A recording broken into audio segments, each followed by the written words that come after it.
Nurliza Enterprise were founded in 1996 by Encik Baharudin and Puan Nurliza. From biolog farming right up to poultry processing, they control the whole chain to ensure to get top quality and halal poultry. Under Nurliza Enterprise, there are three branches, which is NB Farming, NB Poultry, and NB Jombeli.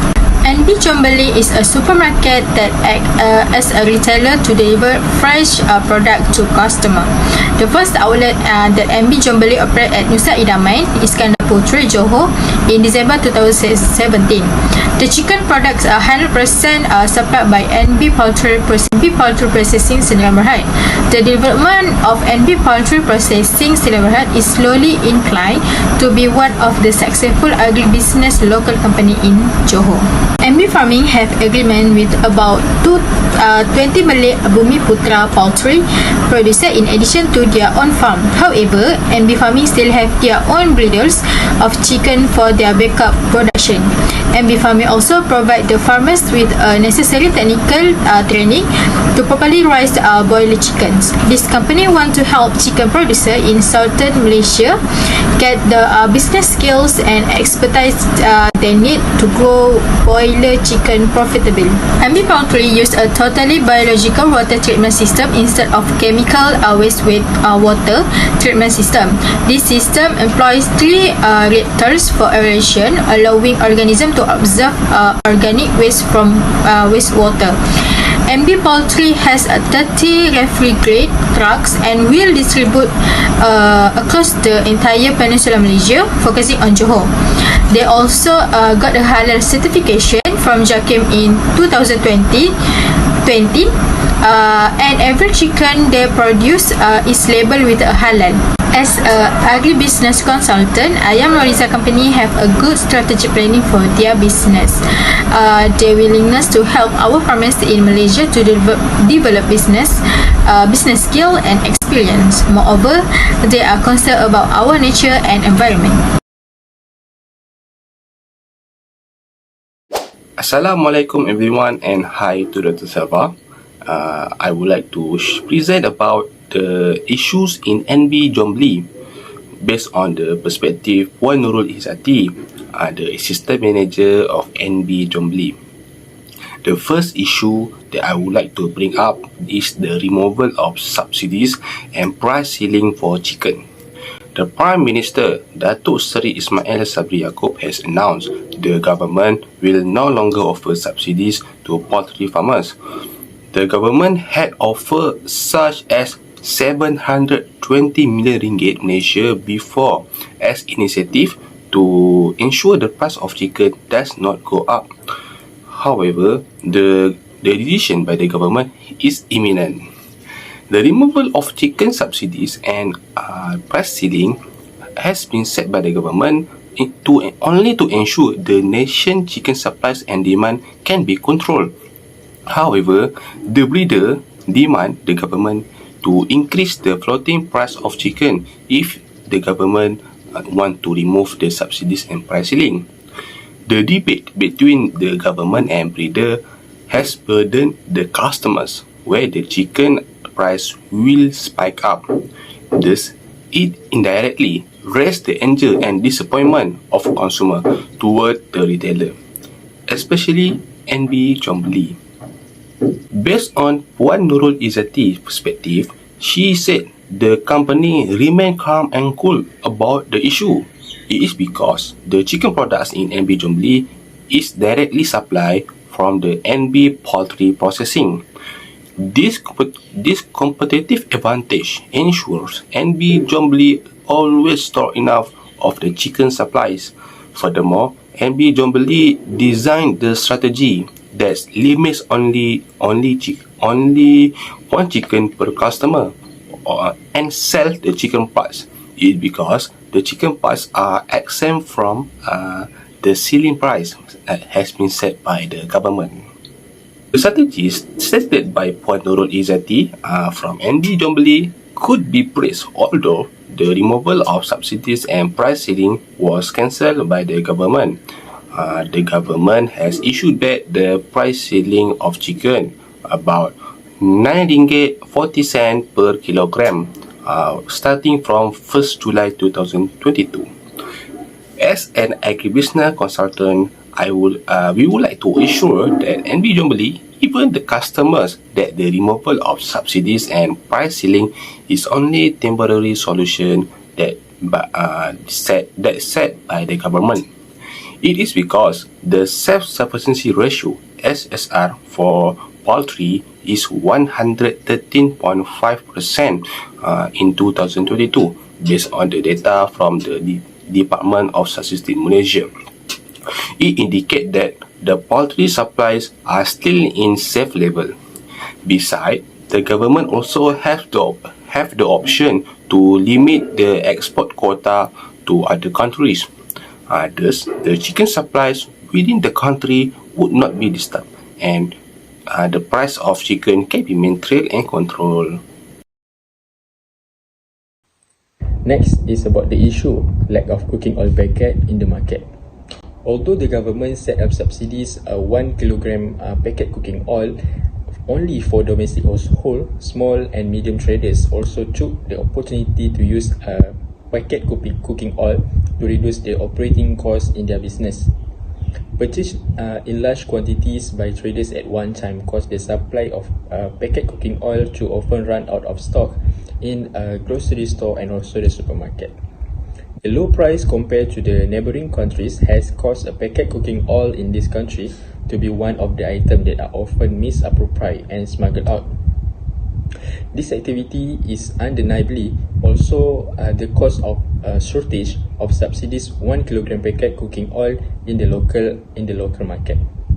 Based on the NB company perspective, they said the company are restricting the purchase of packet cooking oil at the business premise. The company put a notice limit that the consumer who want to get a packet of cooking oil are only allowed to buy 2 packets for each family. The company received the instructions from the Ministry of Domestic Trade and Consumer Affairs to monitor the consumer to avoid any purchase that exceed the limits, and also the consumer who do a panic buying.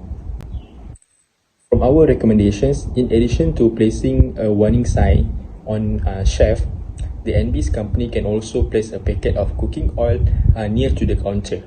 In this way, if the consumer asks to buy a packet cooking oil, then the company give it to them. In this way, the company can prevent any bulk purchase from the consumers.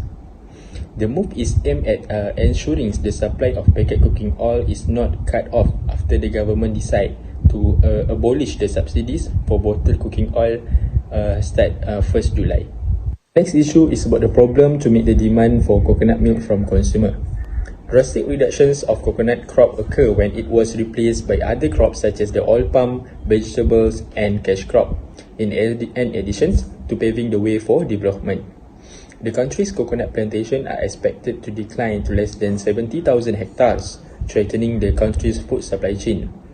The high demand for coconut milk nowadays, especially during the festive season, cause boxed coconut milk product to often run out of stock in NB supermarket.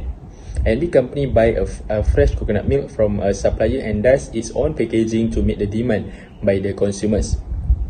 Sometimes the company had to put a high price due to the uncertainty of the price from the supplier. As a big supermarket, we recommend that maybe the company can think to processing a coconut milk by their own. Considering the NB's company in the state of Johor, the company can buy a coconut from farmers, especially in Ponchan and Batu Pahat.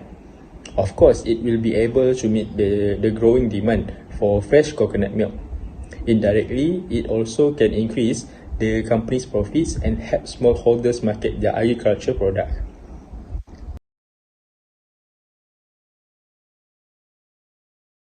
The next issue that I would like to bring up is the labor shortage in supermarket. Labor issue shortage in supermarket already treated as a normality. The vacancies of labor often in a cashier, crew assistant, delivery rider, and crew seafood and meat. This issue has resulted in inefficiency in supermarket operation and affects customer satisfaction. It also directly affects the company reputation from the perspective of consumers. NB Jombeli Puan Nurul Izzati stated that these issues also occur internally in the company. Besides, the post-COVID-19 endemic has forced the company to open the vacancy due to insufficient workers. In addition, the government imposed the minimum wage on RM1,500 per month, not only to burden the new established company like NB Jombeli, but it also act as a point for new workers to demand more of their salary until RM1,800 per month. Agribusiness consultant, we would like to suggest to NB Jombeli that to hire foreign workers.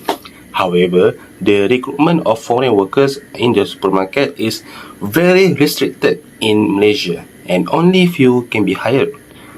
However, it is a good short-term solution for NB Jombeli.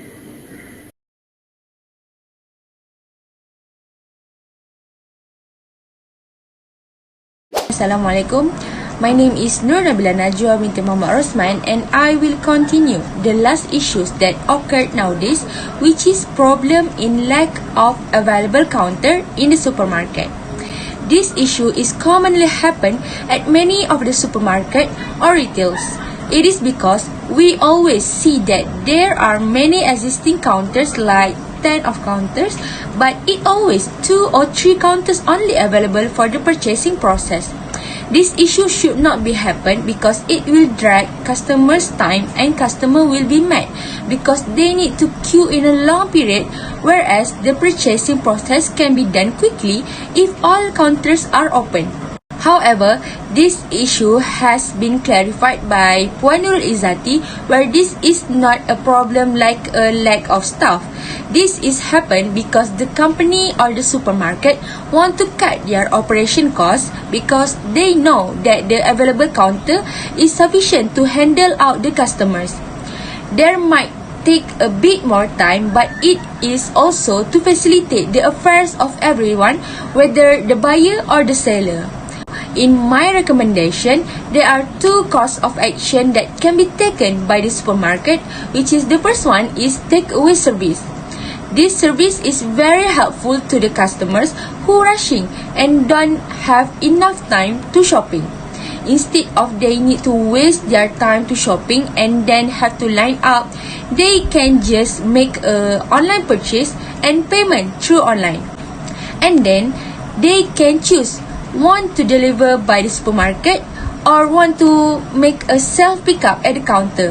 And then the second action is the supermarket still have to open their counter as much as possible, at least half of the existing counter.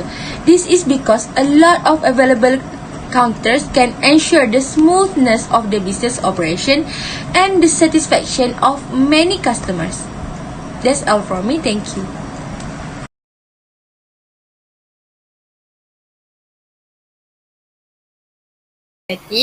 Penolong Pengurus Ayam Noliza and Beef Poultry Processing Industry Sdn Bhd. Terima kasih saya ucapkan kepada Pak Izzati kerana sudi bersama-sama dengan kami dalam temu ramah pada petang ini. Sedia maklum, kami adalah pelajar tahun akhir Perniagaan Tani dari UiTM JASIN Melaka. Tujuan kami menemu ramah Puan adalah untuk mengetahui isu-isu semasa yang berkait dengan perniagaan tani. Untuk memulakan temu ramah kita pada petang ini, bolehkah Puan Izzati berkongsi sedikit sebanyak permulaan Puan bekerja di syarikat Ayam Noliza? Okey, waalaikumsalam. Okey, saya sebelum ni saya bawa MB Poultry, tapi kita sama bos, owner yang sama Encik Baharudin, tapi kita under MB Farming, dia punya ladang. Dia kerja bawah ladang dia, tapi tak lama. Bawah ladang dia saya kerja dalam lebih kurang sebulan sebelum dia buka pasar raya baru dia tu kan. Lepas tu pasar raya tu dah buka dalam 5 tahun. Sebab saya dah closing account dia 5 tahun. Jadi saya bekerja di bawah MB Jombeli Sdn Bhd sekarang. 5 tahun. Okey. Jelas? Jelas.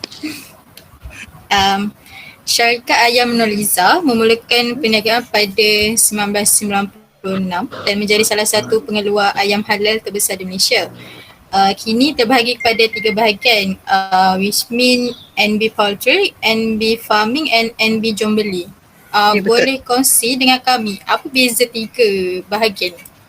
Okey, kalau MB Poultry, company dia paling besar antara semua adalah MB Poultry, proses ayam. Memproses ayam daripada ditangkap sampailah dia keluar untuk produk kita jual kepada pasaraya. Okey. Itu MB Poultry, company paling besar dia. MB Farming ni adalah reban. Dulu kecil ada beberapa reban yang ada reban yang milik sendiri, ada reban yang kita sewa reban orang. Macam tu. Sebab kalau contoh macam kita baru dalam MB Farming, maksudnya dalam peladangan, biasanya kalau kita baru, kita tak galakkan orang, kalau kita tak digalakkan untuk terus buat reban. Baik kita sewa reban orang, maksudnya pengurusan semua dia buat, ayam kita punya, macam kita bagi dia anak ayam, nanti dia jual balik kat kita. Macam tu lah. Itu untuk MB Farming lah, dia punya untuk penternakan ayam. Sebab kalau macam stok ayam terhad kan, setengah penternak dia tak akan bagi kat kita ayam dia mesti bagi dekat company-company yang besar untuk processing. Jadi kita kalau buat processing, kita kena ada reban kita sendiri juga untuk backup bila time-time ayam tak ada. Macam tu lah. Lepas tu pasaraya pula untuk kita jual produk kita sendiri, dan kita juga jual dekat pasar-pasaraya lain kan, sebab MB Poultry kan besar. Jadi MB Jombeli ni adalah salah satu tempat pengeluar ayam dia untuk pada customer lah. Tapi kita ada hanya 3 cawangan je buat masa ni untuk MB Jombeli. Cawangan tu kat mana?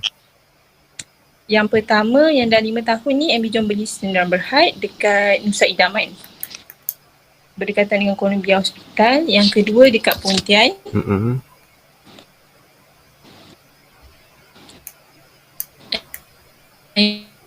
MB Jombeli Milimai. Dan yang ketiga dekat area Pulai Indah, Pulai Makmur. Okey.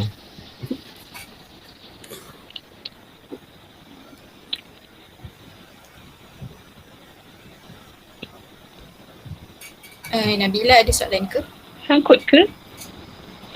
Tadi sangkut sikit. Boleh dengar ke? Boleh. Okay. Saya difahamkan Puan Seterusnya? Izzati adalah seorang Puan Izzati adalah seorang assistant manager di NB Jombeli.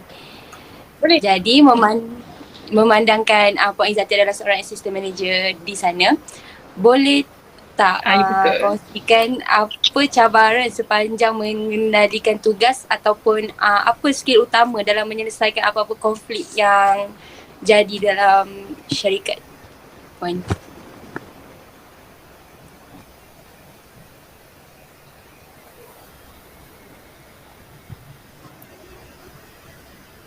Kalau saya lebih baik berkait dengan bahagian pengurusan pengurusan syarikat daripada operasi. Kalau operasi banyak pengurus yang buat, yang berkaitan dengan stok barang, berkaitan dengan hal-hal customer. Kalau saya banyak bahagian pengurusan macam berkaitan dengan majlis, lesen-lesen, lepas tu dalam keuangan syarikat, lepas tu dalam pembayaran berkaitan dengan perniagaan kita mesti ada, dan mestilah tidak luput tarikh. Selain tu kita kena, kalau kita berniaga kena ada lesen majlis, jadi kita kena ikutlah kriteria macam mana berniaga anda setiap majlis. Sebab setiap majlis bandaraya ke pembandaran ke, setiap tu diorang ada polisi-polisi sendiri. Jadi kita follow, jadi tak ada masalah lah kalau diorang datang buat lawatan ke, tiba buat datang mengejut ke, macam tu lah. Jadi Puan jaga 3 cawangan tu lah. Kalau untuk yang cawangan lagi 2 tu, saya hanya jaga bahagian pembayaran gaji staff dia dengan untuk closing account dia untuk setiap tahun. Oh, jadi apa job description tu daripada pengurus management, finance, sebenarnya Sampai keseluruhan lah. major kepada bahagian kewangan syarikat lah. Okay.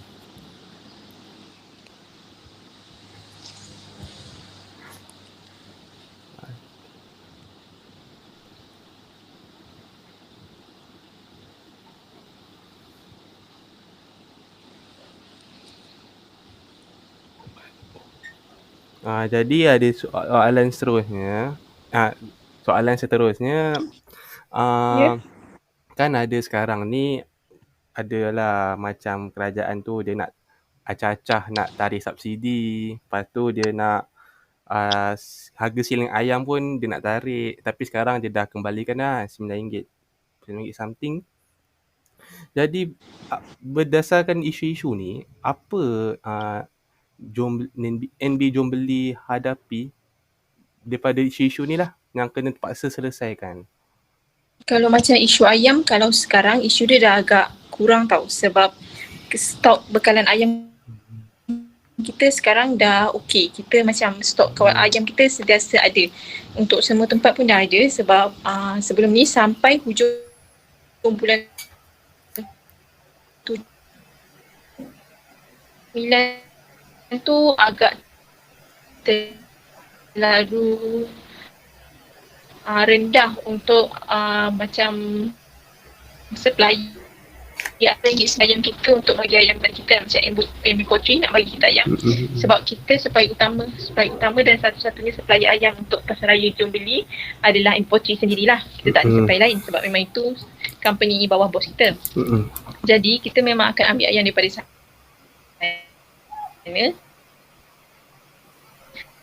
Jadi untuk kos dia yang agak rendah, jadi pengeluar akan charge kita kos pengangkutan. Untuk masa tu kerajaan bagi kita harga kawalan untuk dijual RM89. Bila pembekal dah bagi kita harga setiap dengan kos kos pengangkutan dia charge daripada setiap kilo ayam. Jadi dia agak tinggi. Jadi kerajaan ada bagi cara lain adalah dengan kita pun charge kos pemotongan. Kos pemotongan kat situ maksudnya dia termasuk dalam kos-kos buruh, kos pengendalian dia. Untuk setengah customer dia faham tau dengan harga ayam campur dengan kos potong ni termasuk dengan kos pengendalian dia untuk masa tu. Sebab masa tu kan stok ayam terhad dan kos untuk penguraian ayam tu tinggi. Jadi macam tu. Jadi untuk masa tu banyaklah isu yang berkaitan customer tak nak harga macam ni. Kenapa ada kos charge potongan, sedangkan patutnya kerajaan kata harga RM8.9, sedangkan dia tak tengok berita betul-betul, sedangkan kos potong tu kita boleh charge. Maksudlah. Jadi ada setengah pasaraya kita buat macam gini, kita tak jual ayam bulat sebab harga kawalan tu hanya ada pada ayam bulat, ayam standard. Kita boleh jual ayam sebelah sebab ayam sebelah tak ada dalam harga kawalan. Jadi ayam sebelah tu dah potong dua dan dah dibuang isi perut dia semua. Jadi ayam sebelah kita boleh jadi instead of customer complain je kenapa ada charge potong, maksimum dia RM9. Okay. RM9.40 untuk ayam standard. Lepas tu jadi untuk isu RM9.40 tu tak ada masalah sekarang sebab kerajaan ada menyekat pengeluaran ayam ekspor ke luar negara. Jadi mana-mana pengeluar ayam yang sebelum ni diorang keluarkan ayam diorang instead of jual kat Malaysia sebab murah, jadi diorang jual kat luar negara. Jadi daripada diorang jual jadi bila kerajaan dah sekat untuk ayam tu keluar, diorang terpaksa jual di Malaysia dan bila supply lebih tinggi dia akan dia akan membuatkan harga tu turun. Jadi sekarang stok ayam banyak dan kita boleh mampu jual harga ayam bawah daripada harga maksimum dia RM9.4 dan sekarang kita orang jual ayam RM8.9. Jadi ayam sekarang dah terkawal semula. Jadi kat pasar jelas. Di pasar raya tu dia jual ayam yang dah dipotong ayam bahagian kan. Kalau masa harga kawalan RM8.9 tu kan kita dah lah kurang stok ayam. Lepas tu harga ayam tinggi. Jadi instead of kita tak boleh nak jual harga RM8.9 harga kawalan masa bulan 6 tu, kita jual ayam tu sebelah. harga ayam sebelah per kilo. Macam tu lah. Kita olah je sebenarnya daripada harga yang sepatutnya. Macam tu. Okey. Tapi sekarang dah okey lah. Isu ayam ni dah agak kurang sebab ayam tak boleh dieksport keluar sangat. Jadi stok ayam kat Malaysia ni cukup. Jadi dia akan push harga tu untuk jatuh dan semua orang mampu jual ayam bawah harga RM9.4. Okey.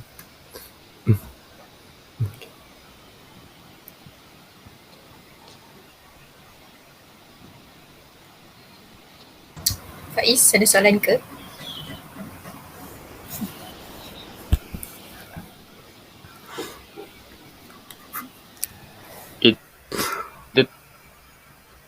Kita tahu permintaan meningkat mengalami masalah untuk memenuhi permintaan atau memenuhi demand santan kelapa daripada pengguna, terutama semasa musim-musim perayaan. Apa dia tak jelas? Soalan dia apa? Oh, tak jelas. Sangkut.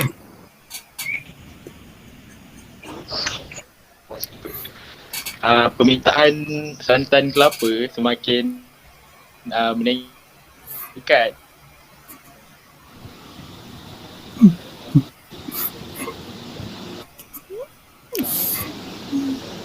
Oh, kalau santan kelapa, kita tak semua kawasan macam ada setengah kawasan jenis customer kita dia tak perlukan santan segar. Diorang lebih prefer santan kotak. Kalau macam contoh kita macam outlet kita dekat Nusa Idaman kat Bandar. Kita pernah jual santan segar. Tapi santan segar tak mendapat sambutan yang tinggi daripada customer. Diorang lebih kepada santan kotak. Jadi kalau ikut kat kawasan bandar untuk outlet kita memang akan order santan kotak tu habis je order. Lepas tu simpan stok sebab santan kotak lebih tinggi permintaan dia untuk kawasan bandar. Santan segar ni untuk kawasan macam outlet kat Pontian, itu permintaan dia tinggi santan segar. Tapi kita bergantung juga kepada supplier yang bekalkan kelapa, sama ada dia ada stok kelapa ke tak. Tapi untuk time-time perayaan je santan ni diperlukan tinggi. Tapi setakat ni tak ada masalah untuk stok kelapa lah. Lagipun customer sanggup, dia willing untuk beli harga santan segar tu pada harga tinggi. Agak tinggilah harga santan segar sekarang untuk musim perayaan lagi, sebab tak banyak tempat yang jual santan segar. Tapi untuk kawasan kampung selain bandar, diorang lebih prefer santan segar daripada santan kotak. Jadi santan segar hanya mendapat sambutan di outlet-outlet yang bukan di bandar. Sebab kalau di bandar santan segar dia agak kurang, dia lebih kepada santan kotak.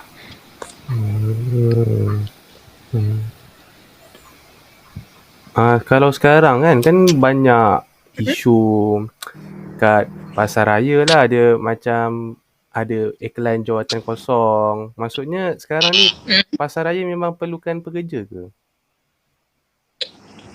Dia macam mana kalau kita perasan sekarang punya pattern tak macam dulu. Kalau macam dulu lebih ramai orang cari kerja daripada pekerjaan sendiri kan. Sekarang lebih banyak orang cari pekerja daripada orang yang mencari kerja. Jadi sebab sekarang harga maksimum gaji adalah RM1,500. Lepas tu untuk setiap majikan yang nak tawarkan pekerja, diorang akan tawarkan. Sebab gaji maksimum dah sama, semua kena bagi RM1,500. Tak mungkin, agak tinggi lah kalau nak bagi nak bagi gaji lagi tinggi daripada RM1,500. Sebab selain daripada bagi gaji lebih tinggi daripada RM1,500, diorang akan bagi kita allowance ke, OT allowance, macam tu lah. Ada allowance kehadiran, allowance perjalanan, macam-macam lah untuk attract orang untuk kerja. Tapi sekarang pattern ni macam ni, tengah pekerja ni macam dia memandang benefit yang dia dapat. Lepas tu bila dia dah kerja, dia rasa dia tak sesuai, dia hilang macam tu je. Itu agak susah jugalah nak cari pekerja yang betul-betul loyal untuk jangka masa panjang. Itu untuk jawatan yang selalu macam tu lah, orang lari tu jawatan apa je yang selalunya lah? Dia biasa untuk pekerja-pekerja yang untuk bahagian pembantu jualan untuk bahagian kalau macam kita pasal raya, pembantu jualan yang bahagian yang bahagian susun barang, display barang, top up barang yang baru datang ke bahagian cashier, macam tu lah, bahagian-bahagian yang menggunakan tenaga. Sebab kerja Malaysia taklah semua, maksudnya ada setengah orang lebih kepada tak boleh lebih kerja sangat macam tu. Dia tak macam pekerja asing, tapi tak semua pekerja Malaysia tak boleh kerja lebih. Tapi ada setengahnya macam yang baru habis belajar ni, dia rasa macam agaknya masa dia belajar dia rasa macam best nak kerja dan dapat duit gaji kan. Dia dah kerja rasa penat sikit, esok dah tak nak datang kerja lah, lepas tu macam kena marah sikit tak nak datang kerja macam tu. Jadi dia ada pattern-pattern dia yang kalau macam bekerja nak sungguh-sungguh kerja, kerja okey, kita bagi arahan, kita tunjuk ajar sikit dah boleh buat kerja sendiri. Tapi dia macam nak cari yang betul-betul nak kerja tu agak susah lah, macam tu lah. Tapi ada, cuma macam tu lah, susah sikit.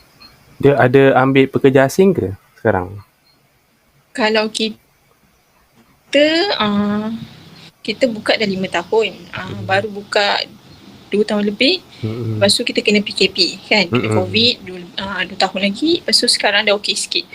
Sekarang dah boleh untuk ambil pekerja asing, tapi kita kena mohon lah. Kita kena mohon, anda nak mohon pekerja asing, anda apa?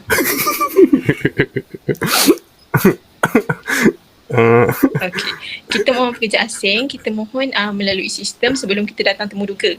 Temu duga dia biasanya akan dibuat bawah Kementerian Dalam Negeri.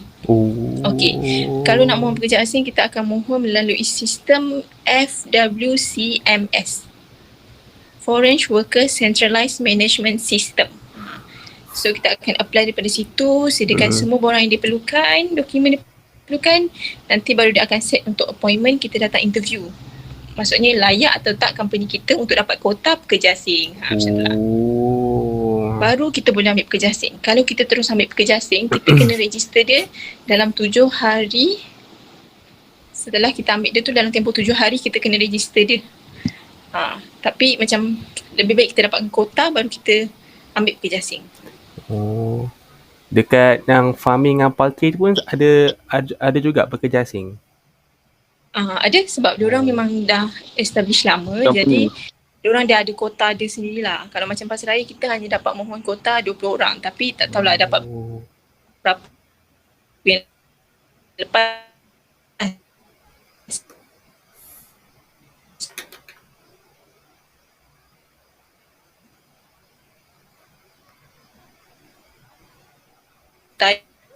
Dia bergantunglah berapa yang dia dapat. Tapi selalu kota dia besar berbanding pasar raya. Dia tengok kapasiti perniagaan tu. Okay.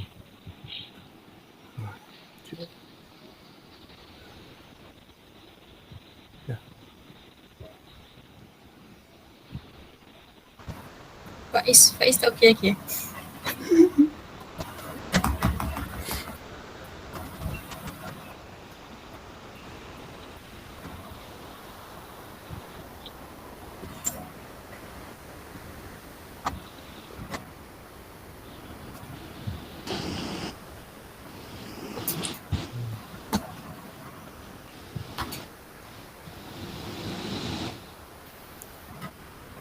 Faiz okey tak?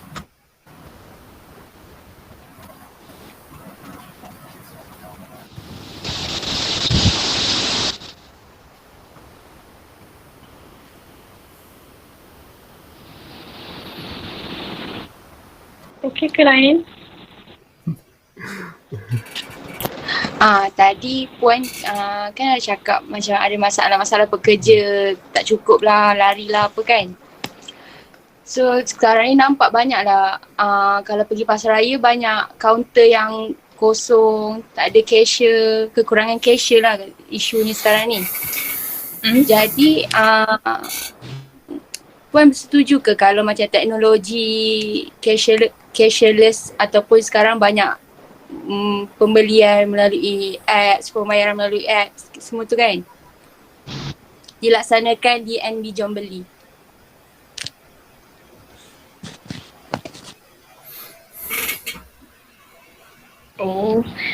Untuk macam setengah pasaraya besar, kalau kita perasan tak semua kaunter dia guna sebab ada setengah kita tahu yang kita dah biasa tengok hari-hari ni tak ramai customer, jadi tak perlu sampai 7 kaunter buka, hanya 2 atau 3 buka.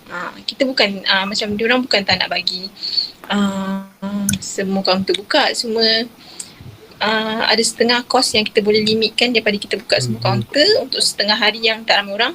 Lebih baik kita buka 2 atau 3 kaunter je. Macam itulah kalau untuk setengah company yang pasaraya yang untuk banyak cashier kaunter. Okay. Kalau untuk yang cashless ni, kalau kita nak implement dia dalam pasaraya, kita memerlukan satu perbincangan yang betul-betul teliti, sebab untuk jalankan satu teknologi cashless ni, kalau macam contoh pasaraya besar yang dah ada cashless counter ni macam Lotus, dulu Tesco kan, okay, dia ada counter tu. Tetapi kita counter dia kecil, jadi untuk kita masukkan troli yang untuk barang-barang banyak agak susah. Jadi kita lebih kepada kalau counter yang macam itu, dia hanya untuk orang yang beli barang-barang sikit, sebab tak semua orang familiar untuk menggunakan counter tu. Jadi kalau macam mungkin kalau yang muda-muda macam okay, kita lebih mudah faham penggunaan kaunter tu berbanding dengan orang yang lebih berusia. Cashless juga itu kalau contoh satu. Lepas tu sekarang kalau perasan dekat Aeon pun dia baru letak. Dia belum guna lagi. Ada setengah Aeon dia belum guna lagi. Dia masih dalam testing untuk penggunaan benda lah tu. Cumanya kita tetap kalau buat macam tu, kita kena tetap letakkan staff, sebab ada setengah orang ini macam mana nak tekan, yang ini macam mana nak buat payment dia, macam tu. Sebab kalau yang setengah mesin tu you dah scan barang dia, you kena letak barang dia dekat tepi tu. Kalau you tak letak, you tak boleh scan lagi satu. Dia kata macam error barang tu tak letak, macam seolah-olah selagi tak rasa dia berat barang tu, dia takkan detect. So mesin cashless tu pun ada baik dia, ada buruknya.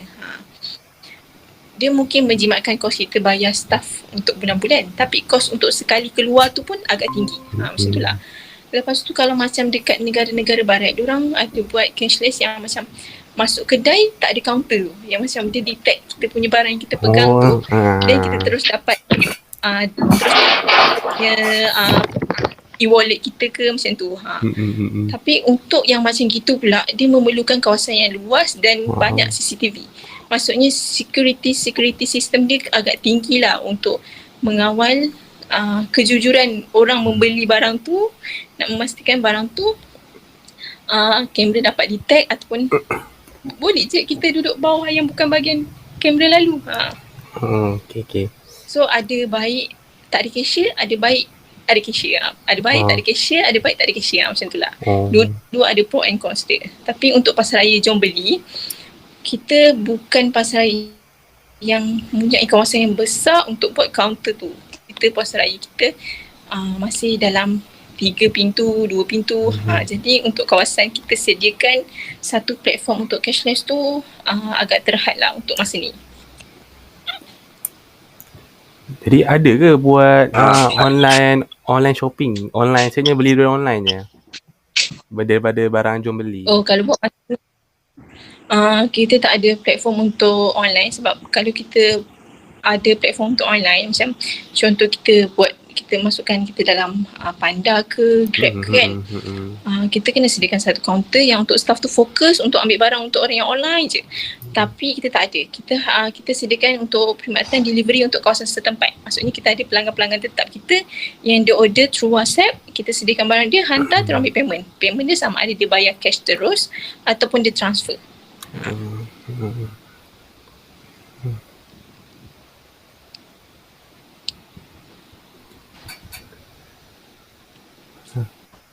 Faiz, ada nak tambah ke? Ada. Saya nak tanya sekarang ada juga isu minyak masak. Jadi daripada syarikat NB Jombeli, adakah terlibat dalam maksudnya ada juga ke macam susah nak menjual minyak masak yang dalam paket. Yang kita tahu sekarang memang susah untuk dapat minyak masak yang dalam paket. Minyak masak dalam paket ni adalah satu-satunya minyak masak yang masih ada subsidi yang supplier dapat. Tapi untuk mendapatkan minyak masak ni dia tak ada, dia bukan selalu ada, tapi dia ada, tapi stok dia akan mudah terputus lah, sebab once dia datang customer terus kita Macam mana? Kita bukan tak nak display minyak masak tu dekat tempat dia. Baru letak habis. Jadi kita biasa letak minyak masak dekat cashier. Jadi kita boleh hadkan kalau customer tu nak teruskan dekat cashier. Ada minyak masak? Okey, kalau ada kita bagi macam limit kan 3 atau 2 paket untuk satu-satu customer untuk satu masa. Sebab biar adil semua dapat. Daripada kita letak kat rak, kita letak label pun terhad pada 3 pun. Tak ada siapa yang faham pun terhad pada 3 tu. Jadi letak kat cashier lebih faham. Cashier ambilkan masuk dalam plastik. Jadi fair. Semua orang dapat minyak. Kalau ada dapat. Kalau tak ada tak dapat. Macam tu lah. Okay. Dah. Nak tanya, boleh tahu tak, ya kita tahu NB Jombeli menjual ayam daripada NB Farming, betul? Maksudnya ayam yang daripada kilang tersebut, dia maksudnya ayam daripada kilang tu supply dalam negeri Johor saja ataupun ada negeri-negeri lain juga? Okey, kalau yang saya maklum lah, MB Poultry supply ayam dia dekat area Johor, Negeri Sembilan ada, Melaka ada, kat KL ada, sekitar-sekitar yang bahagian kita sini lah, belah tepi Semenanjung yang belah sini lah, Johor ke atas sikit tu sampai KL itu. Tak sampai jauh-jauh lah, sebab kita kan barang segar yang setiap hari proses dia macam tangkap ayam biasa malam, proses tangkap ayam malam, dan pagi-pagi malam tangkap, terus proses, esok pagi terus keluar. Jadi untuk hantar kawasan-kawasan yang terlalu jauh tu agak susah lah, sebab barang segar terus hari-hari keluar macam tu lah. Ayam tu ada import ke Singapura ke? Okey, untuk jadi export. Kalau import kita ambil ayam luar, kita export. Kalau untuk export ayam ni ada beberapa kriteria kita kena ikut lah untuk ekspor ayam ke luar negara, macam contoh macam Singapura. Tapi kita tak ada ambil untuk tu sebab kita punya kapasiti untuk cover Malaysia pun masih tak cukup. Jadi kita hanya untuk negeri-negeri yang terdekat je lah. Untuk Singapura tak, sebab untuk masuk Singapura ni biasa company-company yang betul-betul besar. Macam company yang macam contoh macam company apa company ayam lain lah. Macam contoh company Leong Hub. Leong Hub company besar. Dia ada itu memang supply ayam dekat negara-negara, beberapa negara Asia lah. Boleh tengok lah kalau nak tengok yang berkaitan dengan Leong Hub.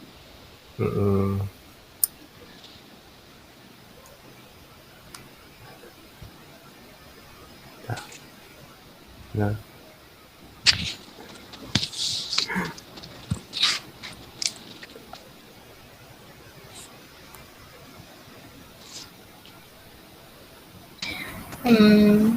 Saya rasa tu je soalan daripada kami. Okey, jelas Jelas kan?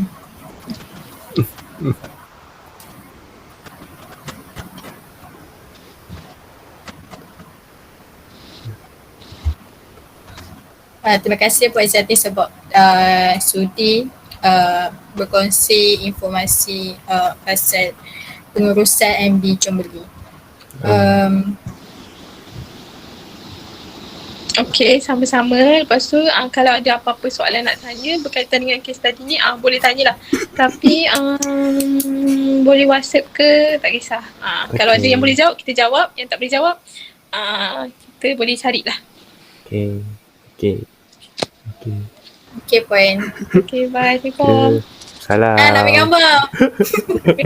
Dia tahu. Okey, ambil lah. Apa yang ambil kan? Jap. Sekejap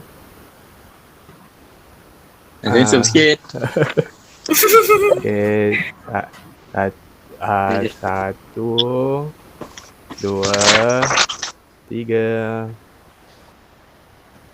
Okay, dah. Okey dah. Terima kasih Puan Izzati. Terima kasih Puan. Terima kasih Puan, selamat menyambut Hari Raya. Selamat yang Hari Raya. Selamat Hari Raya. Dah matikan Okay, boleh.